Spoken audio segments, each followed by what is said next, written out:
Dr. Subhash Chandra is here. A very warm welcome, sir.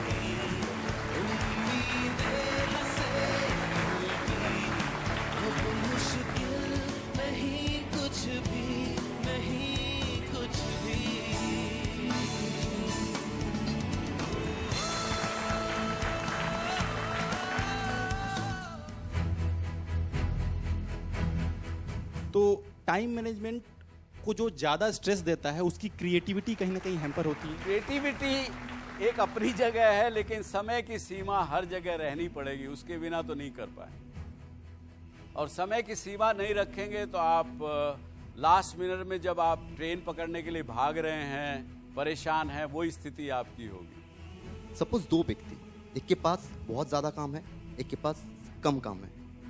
जिसके पास ज़्यादा काम है वो अपने टाइम मैनेजमेंट ठीक से कर नहीं सकते, लेकिन जिसके पास कम काम है वो टाइम मैनेजमेंट ठीक ठाक कर लेते हैं। इन दोनों में से आप किसको एक्स्ट्राऑर्डिनरी कहेंगे? जो टाइम मैनेजमेंट नहीं करना जानता या जो नहीं कर सकता, उसके पास ज़्यादा काम हो ही नहीं सकता।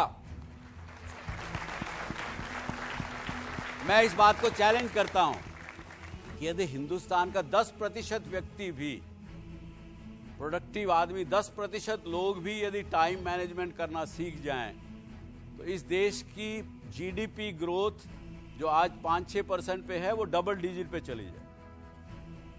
कोई शक नहीं है मुझे इस बात में, अपने तजुर्बे से बता दे रहा हूं, क्योंकि मैंने अपना टाइम बहुत वेस्ट किया, ये मुझे 2 दिनों में अंदाजा मिला।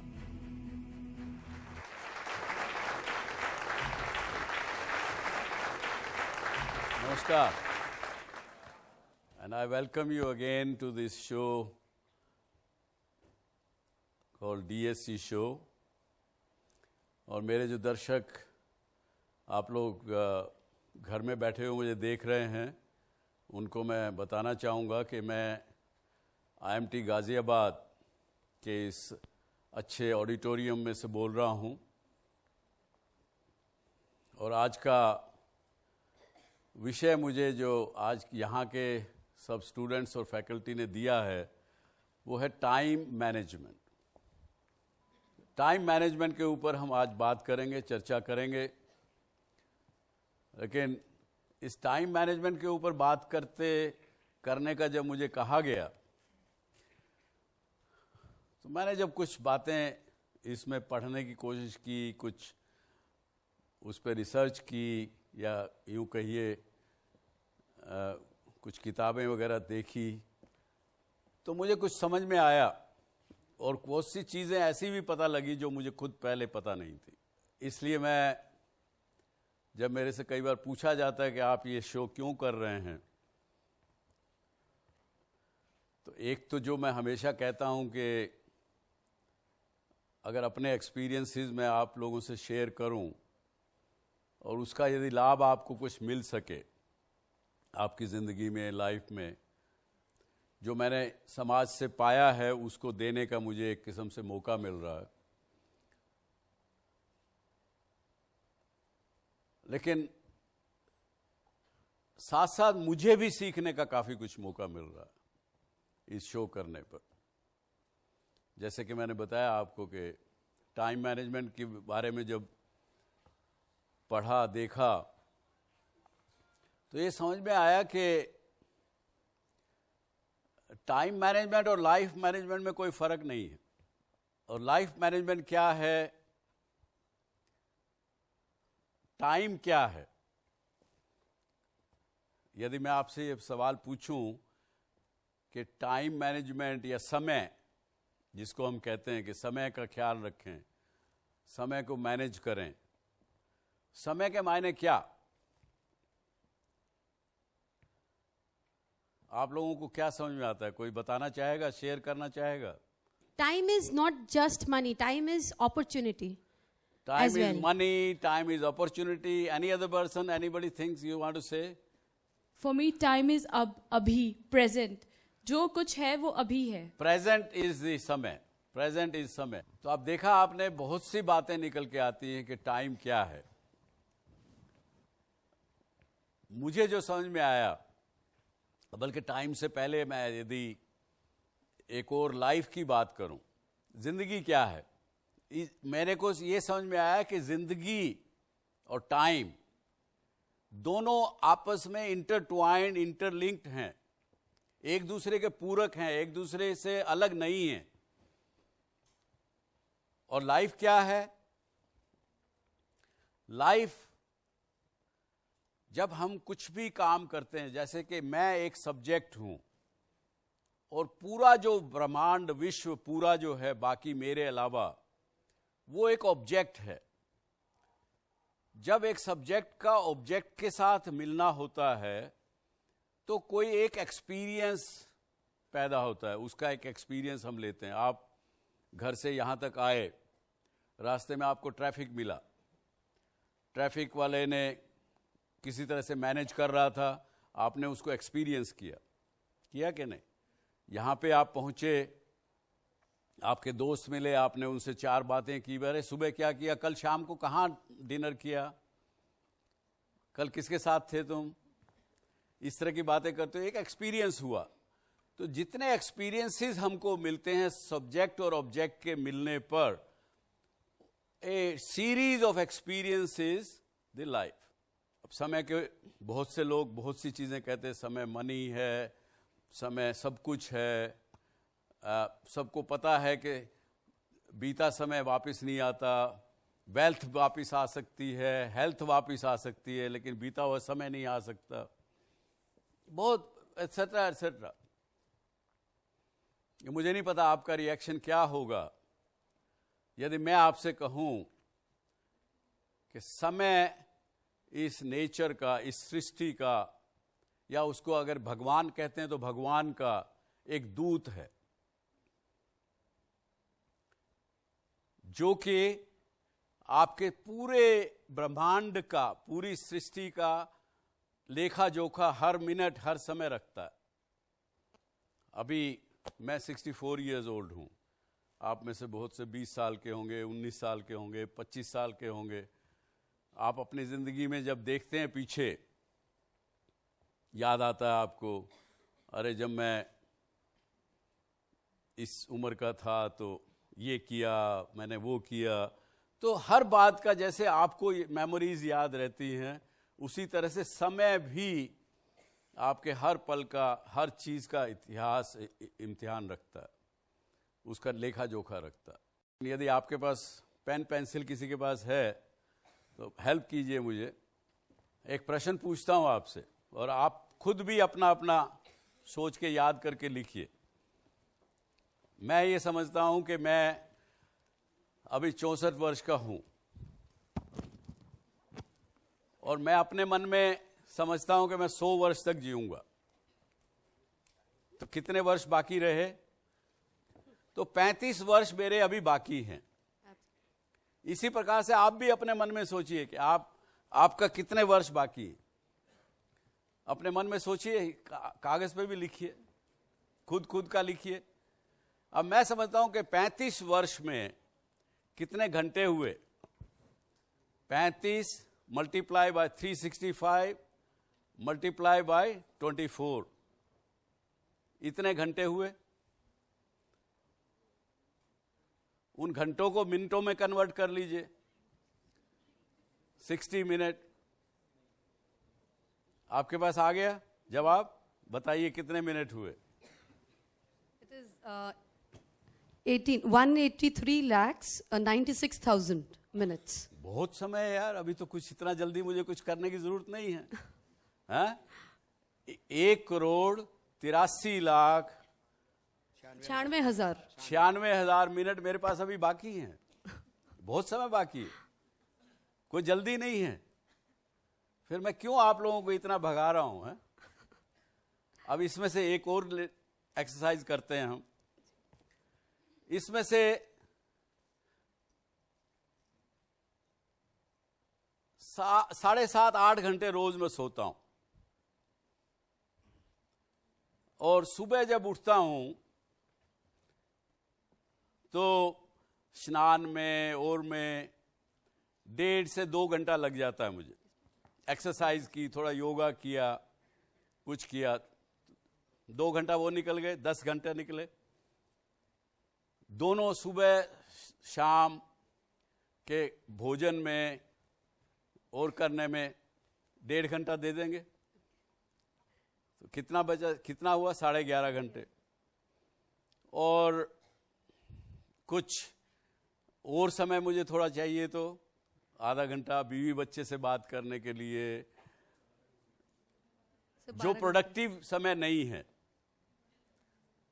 तो दिन में कम से कम 13 घंटे मेरे इन चीजों में निकल जाते हैं। काम करने के लिए कितना बचा? 11 hours. 11 आवर्स को अब मल्टीप्लाई करिए 35 वर्ष से, उसकी मिनट देखिए। ऑल ऑफ ए सडन आपको लगेगा कि मेरे पास तो 1,83,00,000 नहीं, केवल 90 कुछ लाख बचेंगे, कुछ शायद मिनट। और उस 90 लाख मिनट में अगर मैं उनको घंटों में कन्वर्ट करूं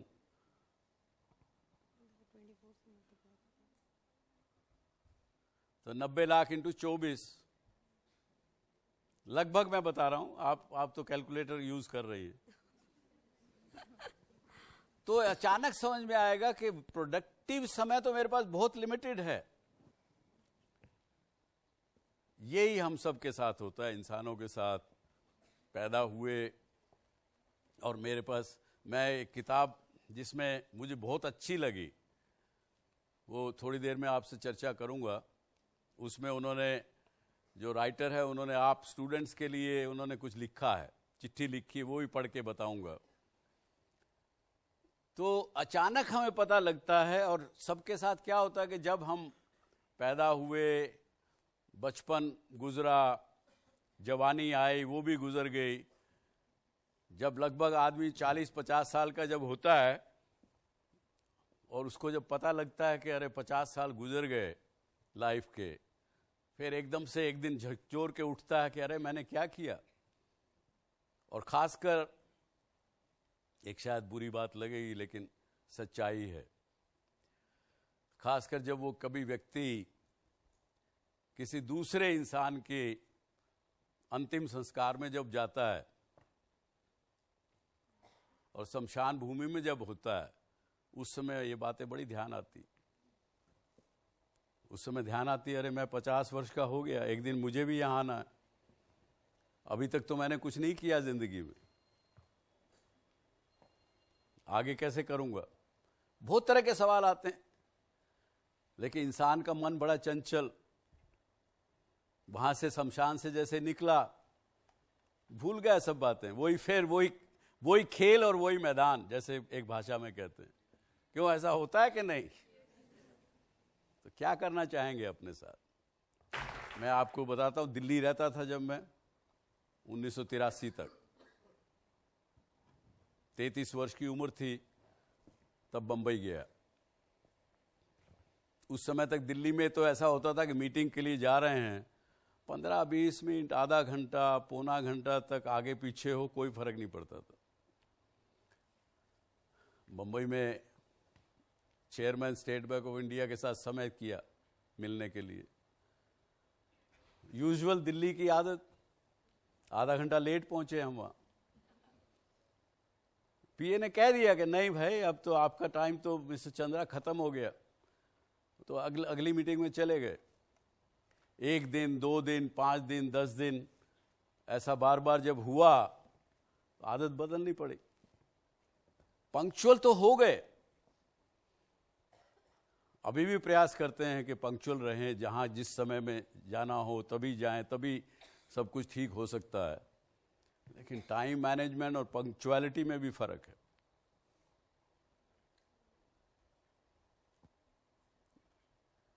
आप तो कहेंगे कि नहीं, टाइम मैनेजमेंट और पंक्चुअलिटी में क्या फर्क है? दोनों में एक ही बात है। क्यों, ऐसा ही सोचेंगे? क्या सोचेंगे? In time management, basically we utilize the time with the other things as well. So just for being a punctual, we cannot compromise the time that we have for other things. आप करीब करीब हैं, लेकिन कोई थोड़ा सा नजदीक पहुंचिए। Sir, time management basically आपका पूरी लाइफ से जुड़ा होता है, आपका पूरे दिन से जुड़ा होता है। जैसे आप घर सुबह उठते हैं, शाम को आते हैं, ऑफिस में रहते हैं, तो आपको पूरी चीज़ मैनेज करनी होती है। पंक्चुअल आप किसी पर्टिकुलर थिंग के लिए हो सकते हैं, अब ऑफिस जाते हैं तो उसके लिए आप पंक्चुअल हो सकते हैं, बट घर में आप आते हैं तो लेट उठते हैं, लेट खाना खाते हैं, तो ये सारी चीजें टाइम मैनेजमेंट के अंदर। बिल्कुल बिल्कुल, काफी नजदीक पहुंच गए। Thank you. आप टाइम को मैनेज करोगे तभी आप पंक्चुअल बन पाओगे। Okay. Now, let me put it this way. Punctuality is an event of the life in management of your time. Whereas time management is a way of life. Is a way of life. And punctuality is not a way of life. It could be an compulsion for you to be punctual. And you could be punctual on few meetings, very important meetings. प्रधानमंत्री से मिलने जाना तो I have to be punctual. लेकिन मैंने यदि अपने subordinate को बुला रखा है ऑफिस में, तो मैं अंदर बैठे हुए खाना खा रहा हूं, कोई बात नहीं, वेट कर सकता। क्यों ऐसा होता है कि नहीं? एक छोटी सी बात उदाहरण से समझें। किसी के परिवार में मानिए 6 लोग हैं, हस्बैंड वाइफ, आपकी मदर है, आपके फादर हैं, 4 आप भाई बहन हो, अलग अलग उम्र के हैं, अलग अलग इंटरेस्ट रखते हैं, अलग अलग समय पे आपको, फादर को आपके को किसी समय जाना होता है, आपको पढ़ाई के लिए किसी समय जाना होता है, आपके बड़ी बहन को अलग समय जाना होता है, छोटी बहन को कहीं जाना होता है। लेकिन टाइम मैनेजमेंट नहीं है उस परिवार में, तो रिजल्ट क्या रहता है? बेचारी घर की जो माँ है बुरी तरह से पिसती है, उसको पता नहीं रहता कब किसको क्या चाहिए, किसी को सुबह नाश्ते में ये चाहिए, किसी को वो चाहिए, किसी को दोपहर को 12 बजे चाहिए, किसी को 3 बजे चाहिए, किसी को कुछ समय चाहिए, वो भी पता नहीं है। बेटा आता है खेल के, माँ भूख बड़ी जोर से लगी है, दो ना कुछ खाने के लिए, तो वो बेचारी लगी रहती भाग दौड़ में, पूरा घर अस्त व्यस्त रहता, पूरी घर की हालत ऐसी होती है कि जैसे वो बेचारी खुद की होती है। और इमेजिन करिए यदि एक परिवार में परंपरा है समय को मैनेज करने की, टाइम मैनेजमेंट करने की, तो गृहिणी को पता है कि किस वक्त मेरे पति को क्या चाहिए, बेटे को क्या चाहिए, बेटी को क्या चाहिए, पहले से तैयार करती, सब कुछ व्यवस्थित सुचारू रूप से चलता है, उसकी लाइफ भी अच्छी, सारे परिवार की लाइफ अच्छी।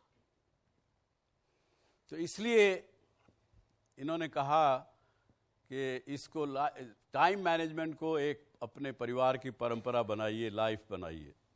इस विषय की बात करने की, जैसे मैंने एक J.K. वर्मा जी की किताब पढ़ा, उसी से मैं आपको पढ़ के बता रहा हूँ कि ये समझ में आने लगा उनकी बात को पढ़ के कि समय यदि इंसान के वश में हो या इंसान समय के वश में हो, ज़्यादातर हम लोग समय के, अपने आप को समय के वश में कर लेते हैं बजाय समय को अपने वश में करने के लिए।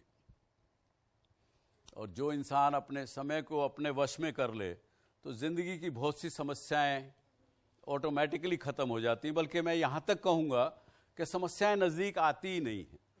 एक जो आदमी टाइम को मैनेज करना जानता है वो सब कुछ कर सकता है, ऐसा मैंने समझा इस पिछले 2-4 दिनों में। और यदि हम टाइम मैनेज नहीं करेंगे, अपने वश में नहीं करेंगे समय को, और किसी वक्त हमको एक दिन रियलाइज़ होगा कि अरे समय तो बीत गया, अब कुछ नहीं कर सकता, तो रिग्रेट्स रहेंगे। रिग्रेट्स में अगर जाएंगे आप अगले जन्म में, अगला जन्म भी रिग्रेट से ही शुरू होगा, क्योंकि हमारी जो परंपरा, हमारा जो विश्वास, इस देश की संस्कृति, इस देश का जो विचारधारा, वो इस प्रकार की है कि हम एक जन्म नहीं अनेकों जन्म लेते हैं। और ये साइंटिस्ट ने भी मान लिया कि जहाँ से आप इस जन्म को ख़त्म करते हैं, जहाँ एंड करते हैं, वहीं से आपका अगला जन्म शुरू होता है। और अगर समय को वश में नहीं किया, लास्ट मिनट पे जब आपको पता लगा कि समय तो निकल गया, उस समय जब आप जाएंगे तो रिग्रेट्स के साथ जाएंगे, तो रिग्रेट्स के साथ ही अगला जन्म की शुरुआत होगी। तो इसलिए भी लेखक ने कहा कि भाई समय को अपने वश में करना सीखो, उसको इस तरह से मत जाने दो। और लेकिन साथ में ये भी कहा उन्होंने कि ये नहीं कि आप इसको मशीन के रूप में बन जाए, इंसान मशीन के रूप में बन जाए समय को वश में करके। ये नहीं, आप सब कुछ करिए, समय का आनंद लीजिए, आनंद लेते हुए उसको किस प्रकार से अपने आप को आगे बढ़ाना, ये सबसे बड़ी बात है। उन्होंने ये नहीं कहा, ये कहा, और जो कि आज हम मानते हैं कि वर्क हार्ड और do you work smart. Management of the time teaches you how to work smart, not work hard. But we don't shy away from hard work, but we should work smart. और he has even gone to the next level. He says, यदि अगर आप अपना समय management करना जान गए तो आप एक साधारण इंसान नहीं रहे, आप कुछ भी कर सकते हैं। आप एक एक्स्ट्रा ऑर्डिनरी इंसान बन सकते हैं, आप कुछ भी इसमें कर सकते हैं, ऐसा उनका मानना है। आपने कैसे मैनेज किया इस टाइम को to reach at this destination? देखिए, मेरा ऐसा मानना है, कई बार जिंदगी में मैं लेजीनेस को अलग नहीं करूंगा। एक उदाहरण से समझिए इस बात को। आप गाजियाबाद में हैं, कानपुर में एक नौकरी की, यहां से आपको इंटरव्यू कॉल आया और सरकारी महकमा था। इंटरव्यू कॉल बड़ी देर से भेजा उन्होंने, आज ही मिला आपको और कल सुबह इंटरव्यू है। आपने पता किया कि कानपुर ट्रेन जाएगी, कल सुबह जाएगी, 5 बजे जाएगी, 3.5 घंटे में वहाँ पहुँच जाएगी। मैं 5 बजे की ट्रेन पकड़ूँ तो 8:30 बजे पहुँचूँगी, आधा पौना घंटा रास्ते में लगेगा, 9 सवा 9 बज जाएंगे। 10 बजे का इंटरव्यू है, 45 मिनट मेरे हाथ में है अभी, चलो हो जाएगा काम। ये सोच के इंटरव्यू की तैयारी करके रात को आप सो गए। सुबह का अलार्म लगाया 4 बजे का, 4 बजे अलार्म बजा, आपने नींद में उठा के 5 मिनट तो और सो ही सकते हैं ना, अभी समय है ना। यहां से अपने मन में सोच रहे हैं, आंखें नहीं खोली, उसी मन में सोच रहे हैं, कन्विंस कर रहे हैं कि 5 बजे की ट्रेन है, 4 बजे हैं, अभी 15 मिनट में तैयार हो जाऊंगी, 5 मिनट तो सो ही सकते हैं। और ये कह के सो गए, लेकिन झपकी ऐसे आई, 1 घंटा निकल गया। अब तब क्या हालत होती है, कौन बताएगा? हालत तब क्या होती है कि अरे बाप रे, मर गए, दौड़े, उठे, भागे, किए, स्टेशन पहुंच भी गए कैसे, स्कूटर वाले को डबल पैसा दिया, 3 गुना पैसा दिया, स्टेशन पहुंचे तो वो ट्रेन जा रही है सामने से, निकल गई ट्रेन। इंटरव्यू देने नहीं पहुंच पाए, नौकरी नहीं मिली, 6 महीने और निकल गए और कोई नौकरी नहीं मिली। केवल उस 5 मिनट ने लाइफ का सारा हुलिया बदल दिया। जिस दिन इंसान को यह समझ में आया कि 5 मिनट में पूरी लाइफ का सारा कुछ सिलसिला, आउटकम बदल सकता है, उस दिन लेजीनेस नहीं होगी। और इसी तरह से एक और उदाहरण समझिए, उससे समझिए। छुट्टियों में IMT से आप घर गए, इच्छा है स्विट्जरलैंड जाने की, पापा ने कह दिया चलो चलेंगे कल सुबह। मेरी भी छुट्टियां हैं, लेकिन कल सुबह जल्दी निकलना पड़ेगा, 4 बजे भाई दिल्ली पहुंचना।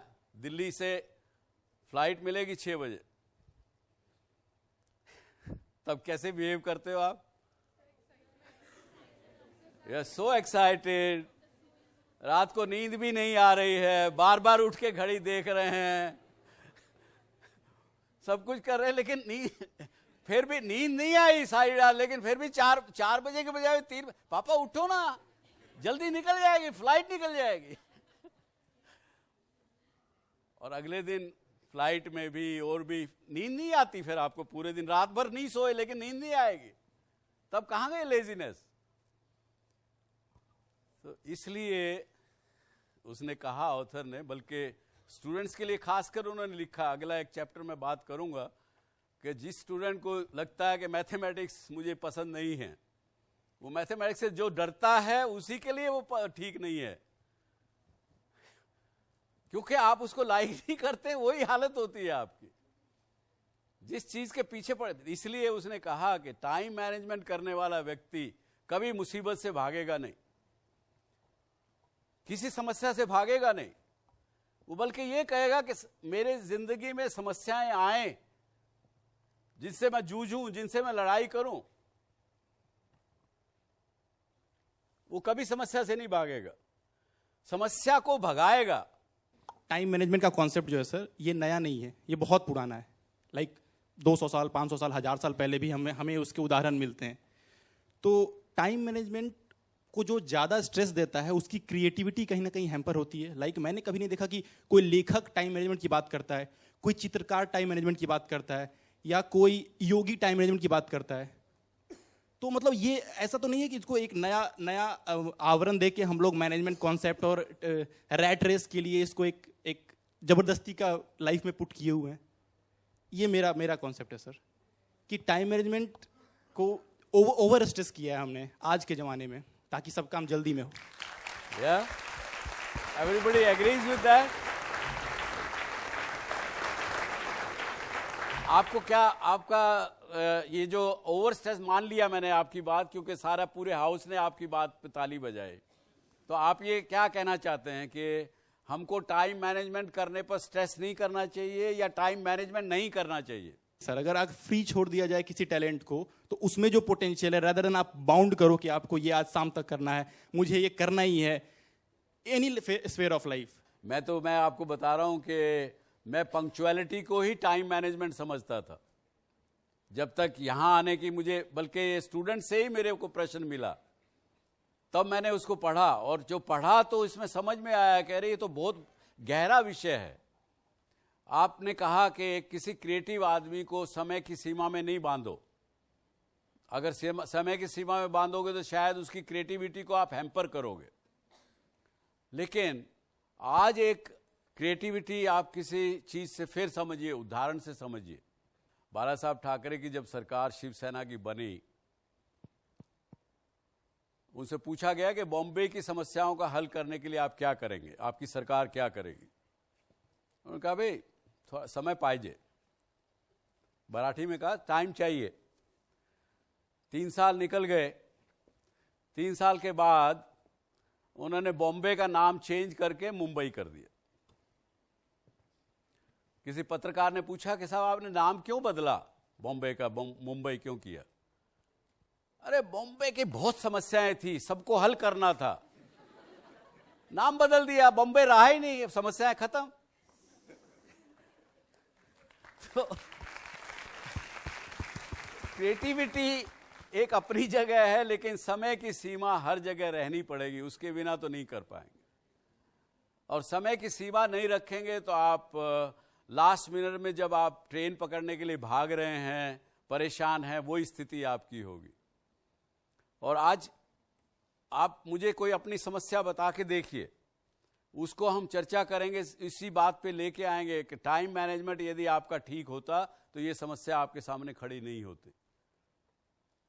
Not as a challenge I am saying, लेकिन ये सच्चाई है। ये थोड़ी देर हम चर्चा इस पे और करेंगे समय के ऊपर, तो फिर उसके बाद समझेंगे कि ये वाकई एक गंभीर बात है। और यदि मेरा तो इतना तक मानना हो गया इस पिछले 2 दिनों में कि यदि हिंदुस्तान का 10% व्यक्ति भी, प्रोडक्टिव आदमी, 10% लोग भी यदि टाइम मैनेजमेंट करना सीख जाएं, तो इस देश की जीडीपी ग्रोथ जो आज 5-6% पे है, वो डबल डिजिट पे चली जाए। कोई शक नहीं है मुझे इस बात में, अपने तजुर्बे से बता दे रहा हूं, क्योंकि मैंने अपना टाइम बहुत वेस्ट किया, ये मुझे 2 दिनों में अंदाजा मिला। सर, आपने अभी कहा जो व्यक्ति अपने जिंदगी में टाइम मैनेजमेंट ठीक से कर सकता है वो एक्स्ट्राऑर्डिनरी बन सकता है। सपोज 2 व्यक्ति, एक के पास बहुत ज़्यादा काम है, एक के पास कम काम है। जिसके पास ज़्यादा काम है वो अपने टाइम मैनेजमेंट ठीक से कर नहीं सकते, लेकिन जिसके पास कम काम है वो टाइम मैनेजमेंट ठीक ठाक कर लेता है। जिसके पास कम काम है वो टाइम मैनेजमेंट ठीक से कर लेते हैं, लेकिन जिसके पास ज़्यादा काम है वो ठीक से नहीं कर सकते। इन दोनों में से आप किसको एक्स्ट्राऑर्डिनरी कहेंगे?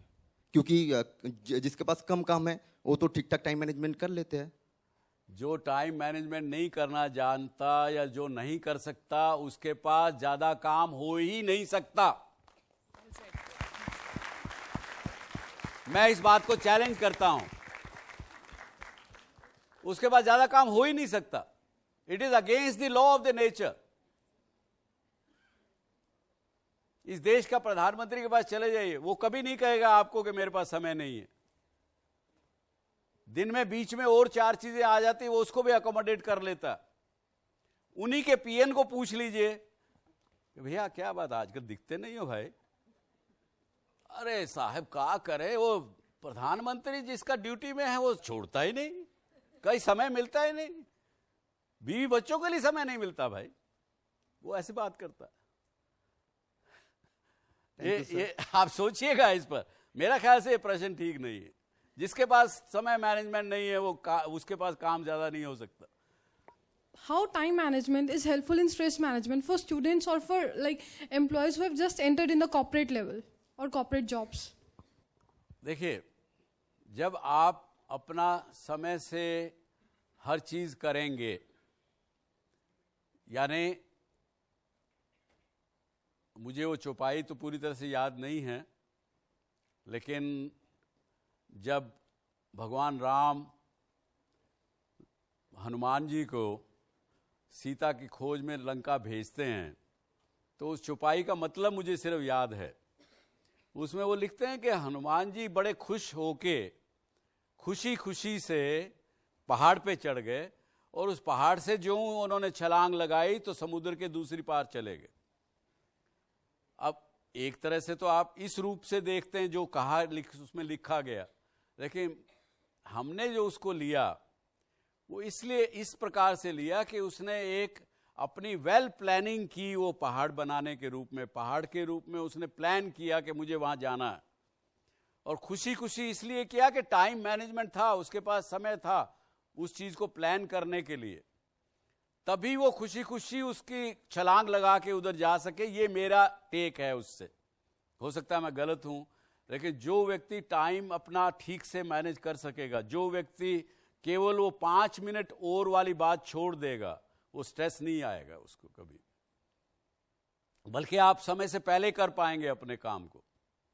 और समय से पहले कर लिया तो कोई स्ट्रेस किस बात का। स्ट्रेस इसीलिए होता है जब आप कहते हो अच्छा मैं ये काम करने के लिए जा रही हूं, नई जॉब है, नई चीज है, ठीक कर पाऊंगी नहीं कर पाऊंगी, समय से कर पाऊंगी नहीं कर पाऊंगी, यही तो प्रश्न उठते हैं ना। या क्या प्रश्न, स्ट्रेस किस लिए होता है आपको? नई जॉब में जाते हैं तो इसीलिए होता है, या और कोई कारण है तो बताइए स्ट्रेस का।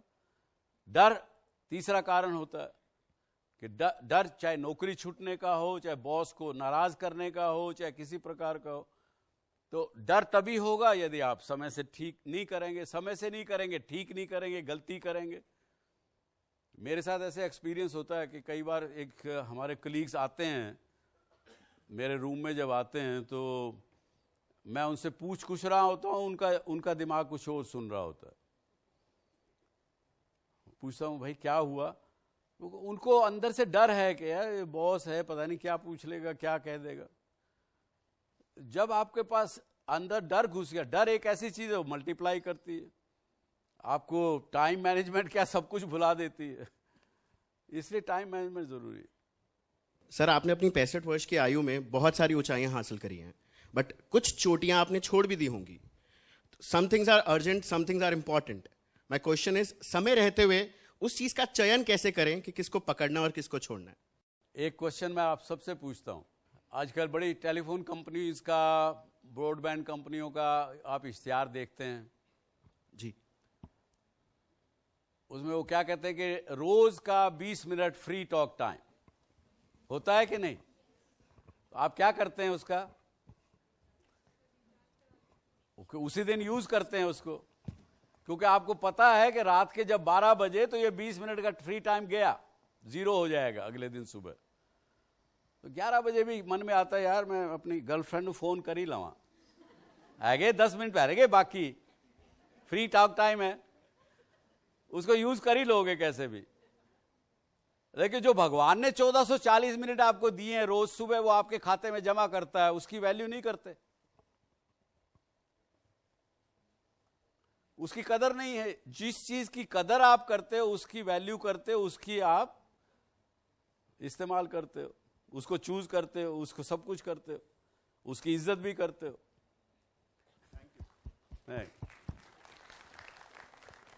सर, एक बहुत समय पहले एक फिल्म आई थी, उसका नाम था वक्त। उसमें बलराज साहनी साहब ने बोला था कि गुजरने के पहले वक्त हमेशा लंबा ही लगता है। सर, गुजरते वक्त के साथ हम में जैसे बहुत से होंगे जिनको डिससेटिस्फैक्शंस बहुत सारे हैं, बहुत सारी रिग्रेट्स डेवलप हो गई मन में कि हमारी अपॉर्चुनिटीज़ मिस हो गई या कुछ बातें रह गई। तो रिग्रेट्स अपने दिमाग से भुलाई कैसी जाएं और कैसे उनको हैंडल करें, इस पे आप क्या बोलना चाहेंगे? Time management never teaches you to regret. There is no room for पश्चाताप इन द टाइम मैनेजमेंट। और बलराज साहनी की समय की बात आपने कही तो मुझे वो गाना याद आता है, कोई लौटा दे मेरे बीते हुए दिन, बीते हुए दिन वो मेरे प्यारे पल छिन, कोई लौटा दे मेरे बीते हुए दिन। ये बीते हुए दिनों की बड़ी बात है, लौटा नहीं सकता कोई, इसे रिग्रेट मत करिए। How? By not allowing the time to rule you. It is like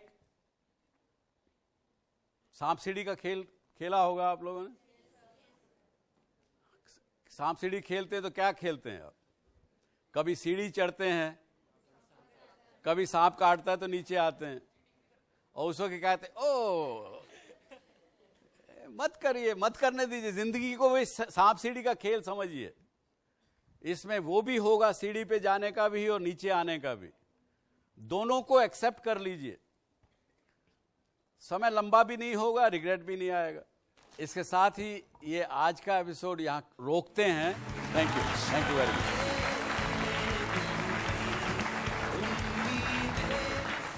अगर आप भी डॉक्टर सुभाष चंद्रा शो में भाग लेना चाहते हैं या कोई सवाल पूछना चाहते हैं तो हमें ईमेल करें। हमारा ईमेल आईडी है dsc@zmedia.slgroup.com, या आप अपने सवाल हमें SMS भी कर सकते हैं। बस टाइप कीजिए DSC स्पेस अपना सवाल और भेज दीजिए 57575 पर।